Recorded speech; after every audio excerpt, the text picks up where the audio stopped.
As guerras de cerco, o cerco de Mariupol e a covardia do Ocidente. Olha, a história nos sugere que as revoluções democráticas, o avanço das tecnologias para a guerra, não tem conseguido manter a violência das guerras longe da população civil. As guerras de cerco são muito antigas. Na verdade, é a forma mais antiga de guerra total que nós conhecemos. A guerra de cerco ela acontece quando um exército com capacidade bélica inferior a um outro agressor, ele se refugia nos seus castelos, na antiguidade, florestas ou fortalezas ou cidades, buscando usar aquela topografia, aquela geografia em seu benefício, para reduzir, de alguma forma, a diferença do poder de fogo, poder tecnológico, quantidade de soldados, enfim, para reduzir a diferença bélica entre esses exércitos. Esse exército inferior ele não pode se dar ao luxo de travar um combate, uma guerra em campo aberto, porque senão ele seria exterminado, né? Então se faz um cálculo, né? A destruição da cidade, a destruição da fortaleza, para a redução dessa diferença bélica, e isso, a consequência disso é levar o conflito à população civil, né? Então esse é um cálculo que os exércitos precisam fazer, né? É claro que ninguém quer levar a guerra à população civil, né? Mas é que esse combate travado em campo aberto, ele importaria em derrota, e muitas vezes a derrota militar ela vai importar muitas vezes em massacres ainda muito maiores para a população civil. Então fica a lição já do Sun Tzu de que quando você conhece o terreno e quando você conhece os homens, o seu exército e o exército oponente, a questão da vitória numa guerra é só uma mera questão de cálculo, né? Então essa é a vantagem de você lutar dentro da sua cidade, dentro da sua fortaleza, né? É você conhecer o terreno e poder usar isso em seu favor. E o problema disso é exatamente esse que eu já mencionei. São as perdas de civis. O problema é que na decisão de você se refugiar dentro da cidade, você coloca os civis no mesmo grau de risco de morte dos militares, né? E numa guerra de cerco, lamentavelmente a vida dos civis são descartáveis. Como eu já disse antes, a derrota militar pode significar massacres ainda maiores para a população civil, né? Então é uma situação muito complicada, porque, por exemplo, a questão dos alimentos, os civis só vão se alimentar se houver excedentes de comida, porque toda a comida tem que ser direcionada para os combatentes. Olha, tem muitos exemplos na história. Eu separei alguns aqui. O primeiro deles, o cerco de Alésia, feito pelo general Júlio César, foi antes dele se tornar imperador de Roma, contra o rebelde gaulês chamado Vercingetorix, no ano de 52 antes de Cristo. Júlio César ele fez uma manobra, ele simulou que estava se retirando do campo de batalha, porque Vercingetorix atacava ele na forma de guerrilha, e ele fez que estava se retirando através das montanhas na fronteira com a Itália. Vercingetorix pensou, não vou seguir ele aqui, vou retornar, descansar, reagrupar. Júlio César retorna com suas tropas, pega o Vercingetorix de surpresa dentro da cidade de Alésia. Júlio César cerca a cidade, faz uma fortaleza de madeira ao redor da cidade. Vercingetorix consegue enviar emissários para que ele reunisse tropas e viesse em seu resgate. Então Júlio César resolve construir uma segunda fortaleza ao redor da primeira. A comida acabou antes que os exércitos chegassem. Vercingetorix manda com que as mulheres, crianças, idosos e inválidos saíssem da cidade para que pudesse sobrar comida para os soldados. Pensando que Júlio César iria talvez escravizá-los ou seria piedoso e deixaria com que essas pessoas passassem nessa muralha que ele fez ao redor da cidade de Alésia. Júlio César não deixou. Ordenou que retornassem. Eles retornaram. Nos portões da cidade de Alésia, Vercingetorix negou o reingresso. O resultado foi que, se não me falha a memória, 40.000 pessoas, mulheres, crianças, idosos, inválidos, morreram entre as fortalezas romanas e a cidade de Alésia. Depois, 200 anos depois, teve o cerco de Jerusalém, também feito pelos romanos, agora contra Jerusalém, contra o povo judeu. Esse cerco foi liderado pelo imperador Tito Flávio e ficou muito famoso, porque quando ele tomou a cidade, ele destruiu o templo de Herodes, o templo de Salomão, e só restou o que é hoje o Muro das Lamentações, que você deve conhecer. Mas o que eu quero trazer aqui, falando sobre esse cerco, é que Tito Flávio, ele garantiu que nenhum judeu que deixasse a cidade de Jerusalém seria crucificado. Ele fez um corredor humanitário, não para que comida entrasse na cidade, porque ele queria a rendição dos rebeldes pela fome, mas ele permitia que as pessoas saíssem. Deu certo, ele entrou na cidade, destruiu a cidade, matou os rebeldes. O cerco de Leningrado, o pior de todos os cercos da história militar, foi feito pelos nazistas. Olha, nesse cerco morreram mais russos do que já morreram de americanos em todas as guerras somadas, desde 1776. Nesse cerco de Leningrado morreram mais civis do que morreram de civis nos infernos de bombardeios de Hamburgo, Dresden, Tóquio, Hiroshima, Nagasaki, todos juntos. Olha, o exército alemão chegou em Leningrado em setembro de 1941. Leningrado tinha 3 milhões de pessoas e só 200.000 eram soldados. Metade dessa população saiu da cidade. Mas muitas pessoas que estavam em fuga do exército nazista entraram. E o número ficou praticamente equivalente. Olha, o exército nazista não permitiu nenhum tipo de corredor humanitário. Não permitiam que as pessoas saíssem, matavam as pessoas que saíam da cidade. Os russos conseguiram fazer um mínimo de corredor humanitário para entregar o mínimo de sobrevivência para aquelas pessoas. E os nazistas cortaram então comida, água, energia, no inverno russo. Né? Olha, foi uma tragédia completa. 600.000 soldados alemães morreram. 1 milhão de soldados russos morreram. 2,5 milhões de soldados russos ficaram feridos. Mais de 1.200.000 civis foram mortos nesse cerco. Olha, foi de longe o pior cerco da história. E recentemente, na nossa história moderna, aqui na Europa, nós tivemos o cerco de Sarajevo. Olha, o cerco de Sarajevo foi o mais longo cerco da história moderna. Foram 3 anos, 10 meses, 3 semanas e 3 dias de cerco, realizados pelas forças sérvias, da autoproclamada República da Sérvia e do Exército Popular Iugoslavo, o Exército Popular Socialista Iugoslavo. Eram 70.000 soldados do Exército da Bósnia-Herzegovina, mais forças da OTAN. Pelo lado da Iugoslávia e da Sérvia, 13.000 soldados. Olha, dá uma média de 7 por 1, mas estavam cercados. Né? Olha, nesse cerco de Sarajevo, morreram 6.000 soldados da Bósnia, 2.000 e poucos soldados da Iugoslávia e Sérvia. O número de civis mortos é mais do que de militares somados. Foram 12.000 civis mortos, 56.000 civis feridos. É muita gente. Olha, para quem gosta de jogo de computador, eu deixo aqui uma sugestão. O nome do jogo é This War of Mine.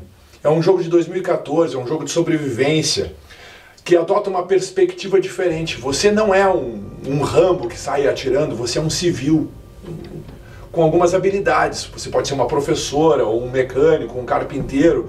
Você tem lá, acho que 12 pessoas.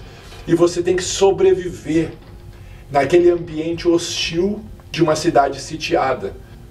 Vale a pena, vou deixar a recomendação aqui. E o que nós temos hoje, pessoal? Nós temos hoje o cerco de Mariupol. 300 mil pessoas estão lá em Mariupol. E o curioso é que está sendo feito pelos russos. O povo que sofreu o pior cerco da história militar do mundo. Eles estão impedindo que sejam implementados corredores humanitários. Quando dizem que pode, vêm e bombardeiam hospitais, fazem ataque a ônibus com civis, atacaram uma maternidade, bombardearam um teatro, deixaram 300 mortos, incluindo crianças. Havia um letreiro enorme dizendo crianças em russo, que podia ser visto de satélites do espaço. Olha, é imperdoável o que está acontecendo hoje em Mariupol. E muita gente compara isso ao que aconteceu em Leningrado. Vários historiadores de renome dizem que esse paralelo ele é sim possível, dadas as peculiaridades.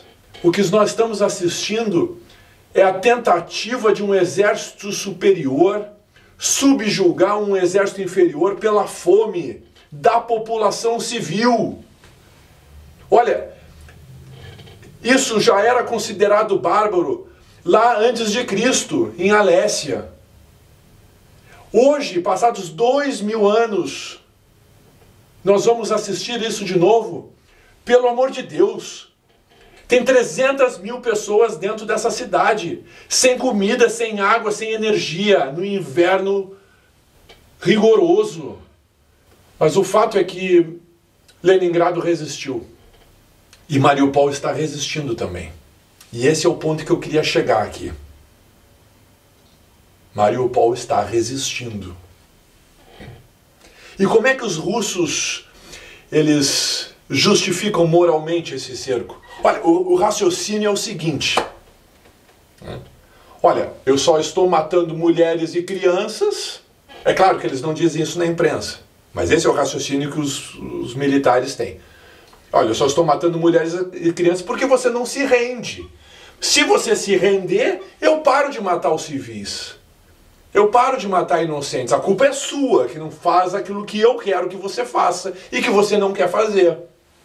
Percebe a doença desse pensamento? Pô, olha, tem gente que pensa o seguinte, olha, o Putin só está bombardeando porque o Zelensky é teimoso, o Zelensky não se rende. Mas que loucura isso! Eu escutei, alguém disse, não, mas o Zelensky devia propor um pacto. Mas que pacto? O pacto já está na mesa. E o nome desse pacto é rendição. O pacto só faz sentido quando as partes envolvidas eles têm igualdade de condições. Daí é um pacto. O termo em alemão para isso é Waffengleichheit, igualdade de armas. O que não é o caso do Zelensky, não é o caso da Ucrânia. Eles são a parte que estão apanhando. Parece que agora começaram a bater, começaram até a empurrar as tropas russas de volta. E espero que seja verdade. O presidente Zelensky, ele é o cara que vai ser capturado e morto se a coisa der errada. O outro está lá, num palácio em Moscou, bem longe do conflito. São e salvo. Parece que a coisa está sendo muito difícil para a Rússia, não era aquilo que eles esperavam. E eu espero do fundo do coração que eles percam essa guerra. Na verdade, olha, para os russos, para o Vladimir Putin, isso está sendo um show de incompetência e fragilidade daquela que deveria ser uma das maiores forças armadas do mundo, mais bem preparadas forças armadas do mundo. Os soldados, parece que os soldados foram treinados pintando meio fio, e a logística ficou a cargo de um general Pazuelov, que entrega comida no lugar errado, falta comida, falta combustível. Você sabe as condições dessa rendição, né? É uma total subjugação da Ucrânia. É a rendição militar da capital, o que significa a captura do presidente, desmilitarização total da Ucrânia, alteração da Constituição da Ucrânia para que jamais pertençam à OTAN, à União Europeia, reconhecimento da Crimeia como parte da Federação Russa, reconhecer como estados independentes as repúblicas separatistas de Donbass. Aí o que é isso? Mas ficar completamente subjugado. Agora eu quero trazer para reflexão o seguinte, ó, vamos supor que o Zelensky aceitasse essas condições de rendição. Seria possível confiar no Vladimir Putin? Seria possível confiar na Rússia enquanto nação? Veja bem, a Rússia e a Ucrânia, eles têm um longo histórico que pesa muito em desfavor da credibilidade dos russos. Repare o seguinte, ó.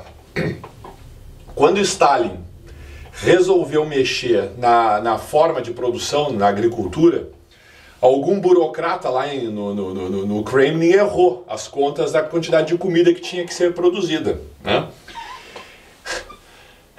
Isso foi na década de 30. O que aconteceu?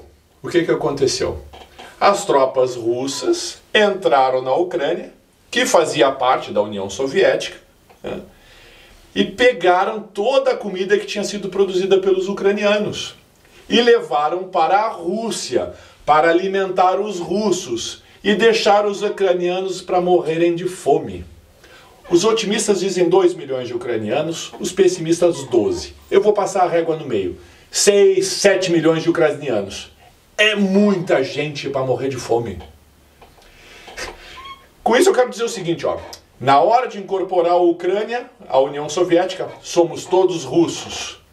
Mas na hora de acabar a comida e morrer de fome, o problema é de vocês, ucranianos. Esse episódio se chama Holodomor. Depois teve Chernobyl, em 1986. Chernobyl fica na Ucrânia também, e hoje todo mundo sabe disso. Se tornou conhecimento geral. O que os russos fizeram quando deu pau lá nos reatores? Silêncio. Tentaram esconder, passar para debaixo do tapete um problema que liberou radiação equivalente a 500 bombas de Hiroshima. Quem deu o alerta foi a Suécia, porque os canalhas do Kremlin, eles sabiam e não deram a ordem de evacuar a cidade. Pior ainda, maior canalice, cortaram os cabos telefônicos que controlavam para que as pessoas não pudessem se comunicar, para que não pudessem informar a imprensa, controle total daquilo que poderia ser sair dali ou não, em termos de informação. A estimativa é de que mais de 12 mil pessoas morreram em função desse evento. Então, na hora de botar uma usina atômica e gerar energia, somos todos russos. Na hora que dá o problema e tem que morrer gente queimada por radiação, o problema é de vocês, ucranianos. Olha, a Ucrânia tinha uns mísseis, tinha mísseis balísticos em função da União Soviética.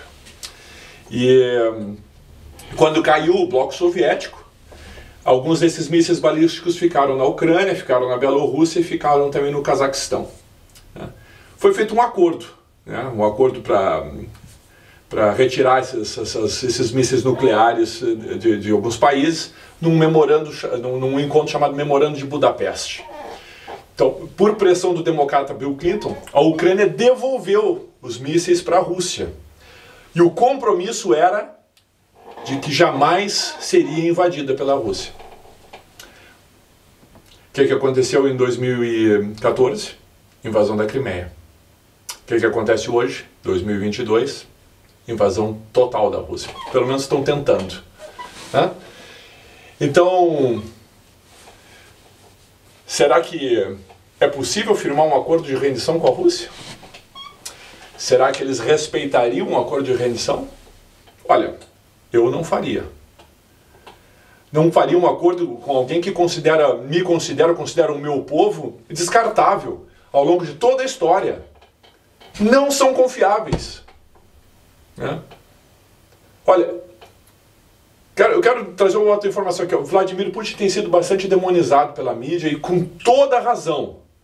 Mas o que eu quero dizer aqui é o seguinte, ó, é que essa não é a forma de proceder só do Vladimir Putin, é a forma de proceder das administrações russas desde muito tempo. Vladimir Putin é só um herdeiro dessa forma de agir. Tá? Só para deixar bem claro, Vladimir Putin é uma criatura desprezível. Tá? Mas o que eu estou falando aqui é que essa é a forma de agir das administrações da Rússia. Tá? Se não fosse o Vladimir Putin, seria outro, estaria fazendo a mesma coisa, porque essa é o modus operandi dos caras, é a língua que os caras falam. Tá? E sabe, o que me incomoda é que essa era uma tragédia assim, que estava anunciada, era claro. Né? Olha, o que a Europa fez quando um ex-agente da KGB que estava investigando o Vladimir Putin por envolvimento no crime organizado, quando ele foi envenenado? Não fizeram nada, ficaram quietos. Pô, o sujeito foi envenenado com polônio, né? 1 miligrama daquilo custa uma fortuna. Ele foi envenenado por 2 ex-agentes da KGB. Né? O que eles fizeram quando o Putin resolveu destruir a Chechênia? Só terminando o serviço que o Boris Yeltsin tinha começado. Destruiu a Chechênia, acabou com a capital. Não fizeram nada. O que fizeram quando Navalny foi envenenado? Nada. O que fizeram quando Donald Trump alertou sobre a dependência energética? Nada. Fizeram o que quando Putin colocou na sua folha de pagamento um ex-chanceler alemão, o Gerhard Schröder? Nada. Olha, era uma tragédia assim, mais do que anunciada. Né? A Europa civilizada se nega a tomar medidas contra países autoritários. Seguem fazendo negócios com países autoritários. Olha, isso estava anunciado. São um bando de covardes. Novamente estão caindo na armadilha do Acordo de Munique. Aquele tratado que fizeram lá em 1938, porque a Alemanha estava ameaçando a começar uma nova guerra em solo europeu. Estavam meio traumatizados com a Primeira Guerra Mundial, não queriam guerra de jeito nenhum. Acabaram a Inglaterra, França, acabaram cedendo às ameaças do Hitler. Né? Para não ter guerra, acabaram sacrificando uma parte lá da Tchecoslováquia, acabaram sacrificando a Áustria, que acabou sendo incorporada no território alemão, por pressão dos nazistas de dizer que se não ia ter guerra. Olha,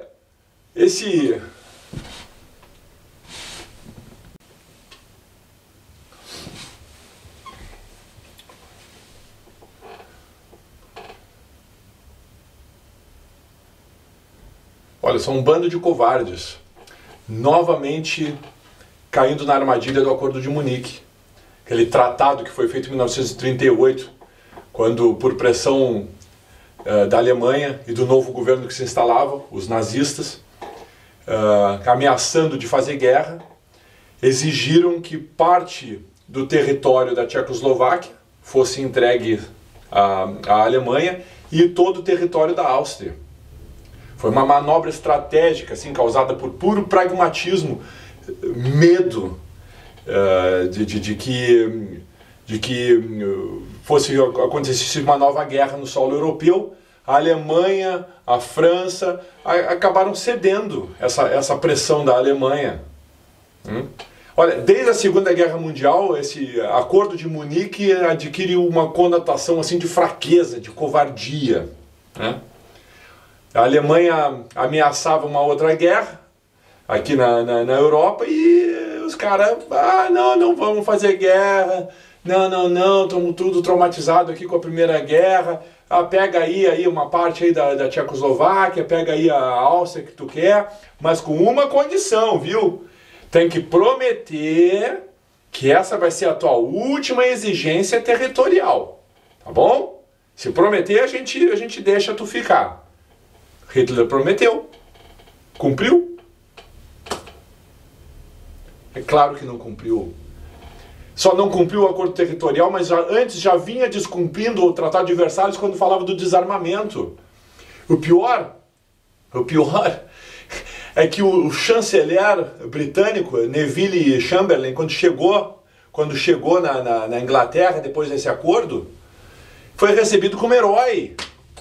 Foi recebido como herói por ter evitado a guerra. Né? Tinha um cara lá, um baixinho, Winston Churchill, ele disse o seguinte sobre esse acordo: entre a desonra e a guerra, escolhestes a desonra e terás a guerra. O que aconteceu depois? Em 10 de março de 1939, Hitler, desrespeitando o tratado, ordena a invasão de toda a Tchecoslováquia e ocupa a cidade de Praga. Então essa política de fechar os olhos, de apaziguamento, acordo de Munique, no final das contas só traz mais problemas, che. Pô, isso aconteceu há 80 anos atrás, 80 e poucos anos atrás, sei lá. Não aprendemos nada com a história. Sabe? Continuamos fazendo esses acordos com países que não respeitam direitos humanos, são autoritários. Países democráticos não entram em guerra. E pode botar nesse balaio, pode botar China, Arábia Saudita, Rússia e todos esses outros aí. Pô, chega de covardia. Chega disso. Olha, tem mais de 300 mil pessoas dentro de Mariupol. Sem comida, sem água, sem aquecimento. E nós vamos fazer o quê? Vamos assistir esse show de horrores? Vamos assistir essas pessoas morrerem de fome de novo? Como se a gente tivesse 2000 anos antes, no cerco de Alésia, só que agora via YouTube? Não, pelo amor de Deus. O que é isso? Que covardia é essa? Tudo isso provocado por um único homem? O espetáculo da morte pela fome, pela inanição. Vamos assistir aqui um mini Holodomor de novo? Mas agora ao vivo. Não tem como. Eu não posso acreditar nisso. Nós do dito mundo civilizado. Que mundo é esse que a gente está construindo? Olha, eu não sou especialista em geopolítica, mas eu tenho a impressão que é o seguinte: quando o Putin fizer essas ameaças com armas nucleares, ameacem de volta. Digam alto em bom tom. Olha, se alguma arma nuclear for disparada contra qualquer país, inclusive a Ucrânia, isso importará em imediata retaliação em igual nível. Essa ameaça do Putin é uma quebra de um tabu. Armas nucleares não podem ser colocadas na mesa. Essa ameaça não pode ficar assim. O negócio é o seguinte, tem que deixar claro. Olha, Putin, se tiver arma nuclear, não vai mais existir Rússia para ser governada ou roubada por você. A vida na Terra, para quem sobreviver, vai ser dentro de um bunker, longe da luz do sol. Não vai mais ter Saint-Tropez para ancorar iate de bilionário. Faz garantir que a filha do Putin, que se chama Ekaterina Putina, é engraçado, que não vai mais existir nesse mundo, não vai ter mais casa na Espanha, na França, não. Acabou a coisa toda, tia. Sabe? Agora, a pergunta é, será que os generais russos, eles querem apertar o botão junto com o sociopata lá? Será que eles querem isso? Será que os oligarcas bilionários querem isso? Olha, eu acho que não, hein? Eu acho que não. Acabar com tudo? E aí vão fazer o quê com esses bilhões de dólares que roubaram? Nadar numa piscina aquecida dentro de um bunker, no meio do lugar nenhum? Pô, eu acho que não, hein? Acho que Saint-Tropez, Mônaco, bem melhor, hein? Bem melhor. Eu conheço lá, passei lá de carro ano passado. É coisa boa. É coisa fina aquilo lá, cara. Olha, cada iate, coisa mais linda. Mulheres bonitas, champanhe, Veuve Clicquot, né? Sol, né? Espetáculo. Pô, será que esses caras vão querer morar num bunker aí? Pô, eu acho que não. Eu ia preferir Saint-Tropez. Na verdade eu prefiro Saint-Tropez, só não tenho dinheiro pra morar lá. E esse negócio de Armagedon, bomba nuclear, isso é muito KGB, isso é muitos anos 60, muitos anos 70. Pô, o cara sabe que se ele botar arma nuclear aqui vai ter retaliação e acabou a porra toda. E ele vai fazer o quê com aqueles bilhões todos, palácio? Não tem, né? Então, OTAN, líderes mundiais, façam jus às calças que vocês usam e enviem a mensagem certa. A única mensagem que um ex-coronel da KGB consegue entender é a mensagem da força. Essa sanção econômica é linda, mas a longo prazo. Os caras continuam sentados em cima de montanhas de dinheiro, de bilhões. Né? Eles têm um monte de foguete, têm um monte de tanque. Né? Quem sofre mesmo é a população inocente da Rússia. Olha, digam claro, Vladimir Putin, não nos ameace. Não nos ameace com armas nucleares. Haverá retaliação. E se retaliarmos, nós vamos garantir de que não haverá uma Rússia para ser governada. Pare essa guerra imediatamente. Retroceda suas tropas para dentro das suas fronteiras. Olha, duvido que alguém lá dentro do Kremlin não termine essa treta rapidinho, cara. De um jeito ou de outro, alguém lá dentro, próximo do cara, do chefe, termina essa treta rapidinho. Olha, essa política de apaziguamento para evitar a guerra, olha, só trouxe mais destruição, trouxe a Segunda Guerra Mundial. Se tivessem dado um couro na Alemanha, na primeira escalada dos extremistas, a Segunda Guerra Mundial não teria acontecido.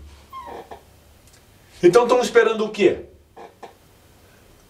Pô, deixem a Polônia entregar os aviões de combate. Sigam a liderança do primeiro-ministro polonês, o Mateusz Morawiecki,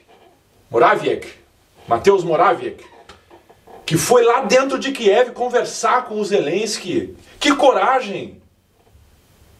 Fechem o espaço aéreo sobre a Ucrânia. Derrubem os aviões russos, se for preciso, se esse bloqueio do espaço aéreo não for respeitado. Interceptem os mísseis. E se Putin escalar essa guerra, bom, então vamos todos para a guerra. Olha, a Ucrânia tem muito a perder resistindo. Tem muito a perder, já está perdendo muito. Zelensky tem muito a perder resistindo. Se ele perder a guerra, ele vai ser preso e morto. Mas todos nós temos muito mais a perder se eles se renderem ou perderem essa guerra. Percebem? O que estão chamando de guerra na Ucrânia, eu estou chamando de batalha. Porque a guerra ainda não chegou. Mas vai chegar. Então, Olaf Scholz da Alemanha, Macron da França, Boris Yeltsin da Inglaterra, Joe Biden dos Estados Unidos, não sejam de novo Neville Chamberlain.